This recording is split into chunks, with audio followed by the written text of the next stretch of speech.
Please welcome back our Mistress of Ceremonies, Miss Felicia Rashad.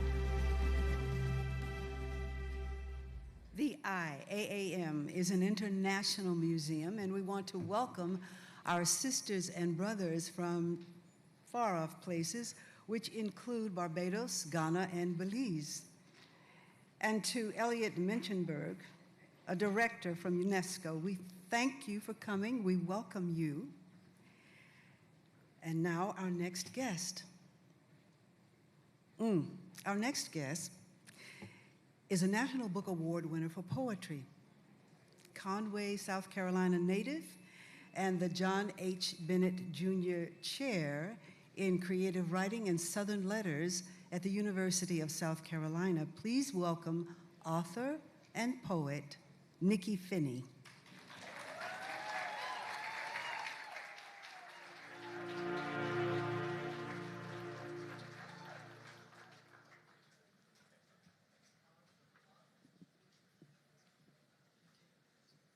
Thank you.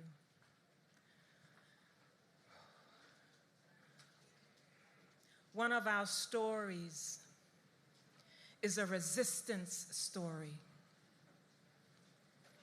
Black people who were free-thinking and free-moving and 8 times greater in number were the greatest threat to South Carolina in 1740.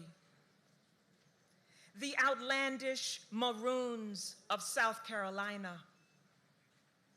97 days on ships named for friendship and Jesus. Hundreds of thousands chained to the wooden ribs times 137 years. When Sullivan's Island finally came into view, there were some who had seen enough.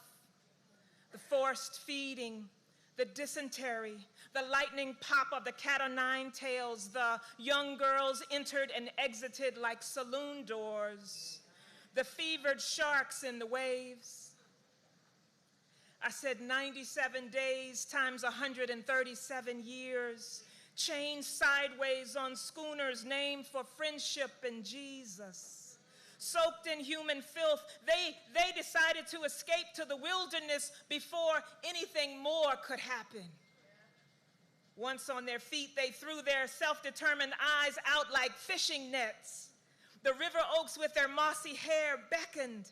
The interminable swamps, impenetrable canebrakes, inaccessible Everglades, the great southern wild, oddly familiar, was perfect.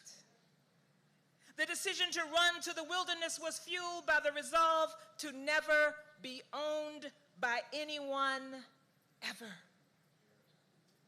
The wanted posters called them bandits and outlandish Negroes. The woods was full of them. They met up in the wilderness, hid in the hinterlands, deep in the cane and the blackberry, undiscovered but hunted, had children, built settlements, kept watch. Every time they heard the pounding of the dogs, they buried themselves deeper in dugouts next to the fox, holding their sour breath like pearl divers. They secreted themselves into the backland during the sunlight, venturing out and going abroad only when starlight lit the camp.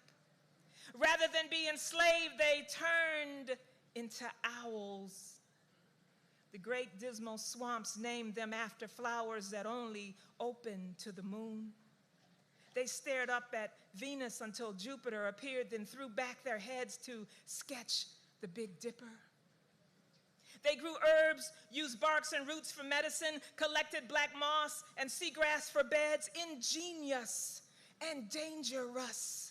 Reinvented freedom, defied legislative black codes, changed the narrative of what America had decided a black man was, a black woman was not, made into law what a black child must produce in order to endow their insatiable hunger for Carolina gold. The old people remember leaving whatever they had at the end of their cotton-picking day at the edge of the forest just for them. The woods was full of them.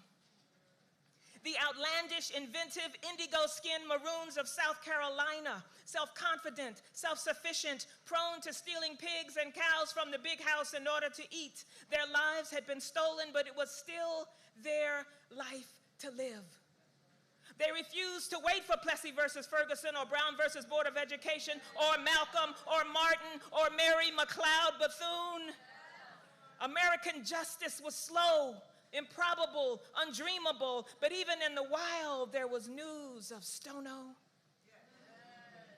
Free-minded and crafty, these outlandish Negroes loved to sit in a circle, free under the stars, and remember the story of the beginning of the world and how it all began on the back of a turtle.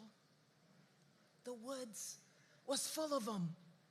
They entered the forest to live, to be companion to the cypress, the sweet gum, the great live oak, trusted the sacredness of trees more than iron hands, who thought nothing of slicing off an ear or peeling back an Achilles, as long as it kept the others from going into the wilderness with them.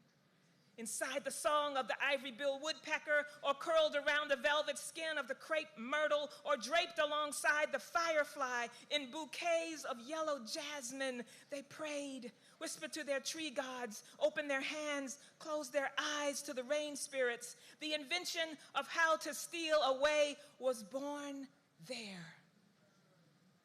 Cold and wet and full of a different kind of trouble, but it was their wilderness. Their outlandish spider houses on stilts were secret places of great human invention, complete with high and low tide, with listening out and loving in, when and where they decided to love without permission, built human networks of wisdom, solidarity, kept the secrets of other Black people, kept no clock time, and grew long and lavender and blue-black. We are now the daguerreotype of their stealth and courage. And the eyes of our children will unfold into the 3D dioramas of their radical determination to thrive in any wilderness. We have no final tally of how many outlandish maroons of South Carolina were captured and killed, made examples of, but the grandmothers have sent me word that there would be no 18 columns of crushed oysters, no real McCoy fanciful fishing nets, no weeping tide pool, no majestic iron gates, twisted into towers of black pearls, no audaciously hand-carved pecan wooden couches, no stellar sweetgrass beehive baskets, no Althea rackets lean and at the ready. None of this without the maroons of South Carolina and their 400-year-old inclination for outlandishness.